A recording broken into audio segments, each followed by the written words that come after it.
The hot sun of Kufa shines red while huge crowds of people have gathered in the streets and alleyways.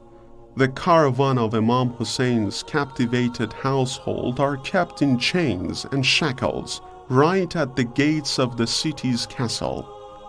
A group of ignorant people, happy with the manslaughter of the Prophet's grandson, celebrate the day and throw stones at the noble household of Imam Hussein. Deeply resented by those ignorant people, Imam Sajjad remarked, "Do you not remember the letters you sent to my father and invited him to your city? Your end is so doomed for what you have done here. You are truly men with ugly words and thoughts. How will you ever look at the God's messenger in the eyes?" After these words, there was an uproar among the public, and everyone said something. In that moment, Lady Zainab stood up and delivered an eloquent and expressive sermon. She said, "Quiet, everyone." Suddenly everyone fell silent and even the camels stopped making noise. And then the sister of Imam Hussein went on, "Praise belongs to God and peace be upon my grandfather, Prophet Muhammad, and his pure and clean household. You people are so treacherous and disloyal. You cry? Your tears should never stop and your cries should never end. You broke your vows and promises one by one, like a woman who cut all her threads one by one. Your promises were only dishonest and deceitful words. You people are shameless betrayers. Your hearts are filled with old-time grudges, and you live by hypocrisy and deceit. You bow down before the enemies and accept humiliation with open arms. You are like the spoiled fruits in the garbage, which are watered by filthy water. You are like dead corpses in graves that are ornamented with silverworks. You have such a bad history. This is how you will face the hellfire in the hereafter."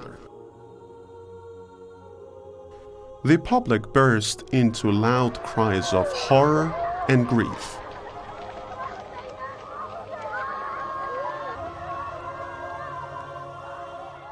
Lady Zainab, peace be upon her, continued, "You cry? You grieve? It is truly what you should do. So cry hard and stop laughing, because you have collaborated on a crime that will always be with you. How can you clear your conscience with the murder of Prophet's grandson, who is the master of youth in paradise? Woe to you, people of Kufa! Do you not know that you have hurt the feelings of the God's messenger?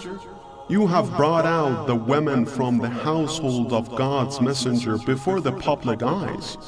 You have spilled the blood of that holy Imam on the ground and desecrated his sanctities. You committed all these crimes without any hesitations or qualms. This is a crime that will lead to other crimes in history. Are you really surprised to see the blood rain? The divine retributions are far harsher and more disturbing than these things. And in that day, no one will come to your rescue. So, don't be fooled by the opportunity given to you by Almighty God, because God will not hurry to punish the evildoers.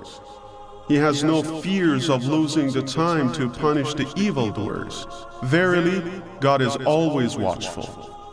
Everyone was crying anxiously and expressed their deepest regrets for what they had done. A sobbing old man approached and said, "You are right. You are the best people on earth. You are never broken and you are never conquered." At this moment, the doors of the castle of Kufa opened and the captives were taken inside. Ibn Ziyad was arrogantly sitting on his throne while he was surrounded with the royals of Kufa. After the caravan of captives entered the court, Lady Zainab, this brave woman from the Hashemite, settled down serenely on the ground, with total disregard for the brutal governor of Kufa. Ibn Ziyad, who was resented by this behavior, asked, "Who is that woman?" He didn't receive an answer from Lady Zainab, so he repeated his question again and again. However, Lady Zainab, who had no regards for the brutal governor, did not answer any of those questions. Someone from the crowd said, "She is Zainab, the daughter of Ali ibn Abi Talib."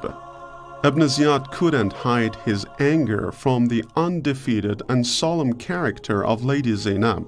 So he said, "I thank God who exposed you and uncovered your lies."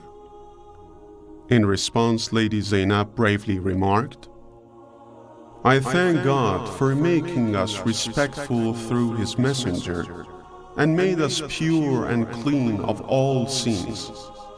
Surely the sinners will be exposed and the evildoers tell lies, but that's not who we are." Ibn Ziyad returned, "Did you see what God did to your family?" Lady Zainab replied, "I only saw beauty and splendor. God honored our men with martyrdom, and they rushed to their fate with much bravery. Soon, God will gather you and them in the hereafter to face trial in His might presence. You will then see who is prosperous." Ibn Ziyad fled into a rage and drew his sword. However, he was stopped by Amir ibn Hurayth, who took Ibn Ziyad back to his throne. Once again, Ibn Ziyad addressed Lady Zainab and said, "By God's grace, my heart was relieved when your rebellious brother and other advocates of your family were slain." Lady Zainab, peace be upon her, answered, "Indeed, you killed the greatest of us. You cut my roots and limbs. If that's what your heart seeks, then you have it." Ibn Ziyad mocked Lady Zainab and said, "She is a well-versed speaker like her father. Her words rhyme like poetry." At this moment, some people in the court criticized Ibn Ziyad. Among them was an old man who used to be a companion of Imam Ali and had lost his eyes in the battles of Siffin and the Camel. The old man was Abdullah ibn Afif, who stood up and solemnly said, "Just now you showed that you are a corrupt sinner who has no regards for the Islamic morals."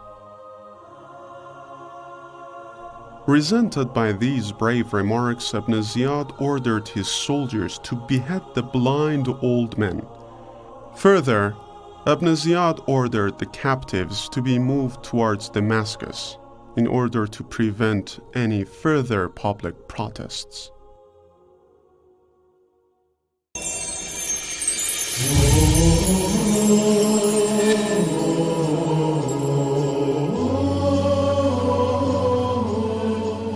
ببینید اون روایت صحیحه مفصل چند تا صحاح هست توی کامل و زیارات. حضرت تشویق میکنن، میگن اگه کشته شدی یا کشته شد، اولین قطره از خونش که رو زمین میریزه نه برای یاری امام حسین، کشته شدن امام حسین خلاص شد دیگه، یاری نیست، یاری شخص امام حسین نیست، برای شعائر حسینیه، شعائر مقدسه حسینیه صلوات الله علیه. اولین قطره از خونش که رو زمین میرسه میفته. چند صفحه تو کامل و زیارات.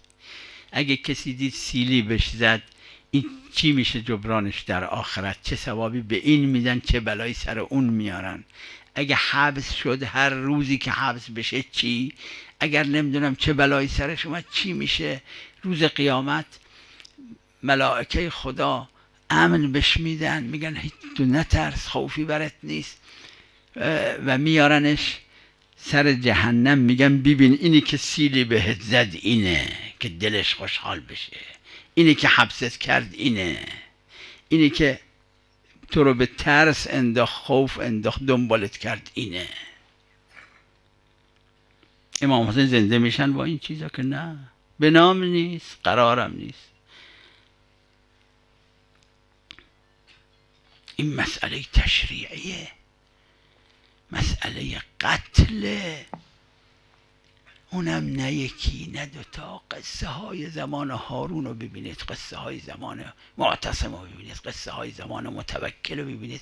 همین قدرش که تو بحار علامه مجلسی رضوان الله علیه نوشته، وقتی کم و بیش همش رو نگاه کنید خورده خورده، این قدری که تو ناسخ التواریخ نوشته، این قدری که تو تواریخ دیگه نوشته،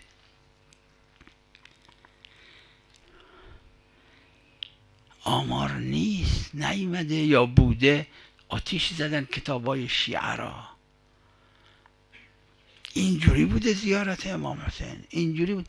آخه شما بری به زیارت امام حسین یا نری، به چه درد امام حسین میخوره؟ این حرفا که حالا بعضی این طرف اون طرف متاسفانه میزن. مسئله به درد امام حسین بخوره نیست، این اراده تشریعیه الهیه است. خدای تبارک و تعالی خواستش این است، خواسته تشریعی، حکم شرعی اینه که این بمانه زنده، قصه امام حسین زنده بمانه در زیارت امیرالمؤمنین صلوات الله علیه، در زیارت رسول الله صلی الله علیه و آله، در زیارت دیگر ائمه اطهار علیهم الصلوة و السلام. این چیزا هست؟ نیست. این یک اختصاص خدای تبارک و تعالی داده، ائمه اطهار یکی دنبال یکی صلوات الله علیهم اجمعین این مسئله را به تمام قوت دنبال کرد.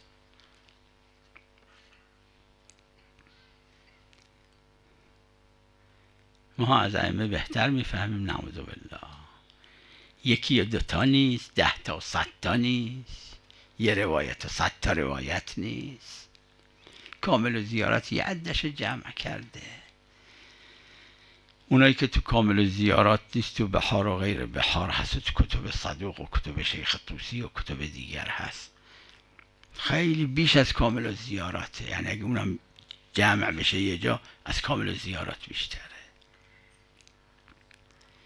این اراده تشریعیه الهی است نسبت به شعائر مقدسه امام حسین صلوات الله و سلامه علیه. فقهای بزرگ اسلام هم دنبال رو ائمه اطهار علیهم الصلوة و السلام همین جریان رو ادامه داد.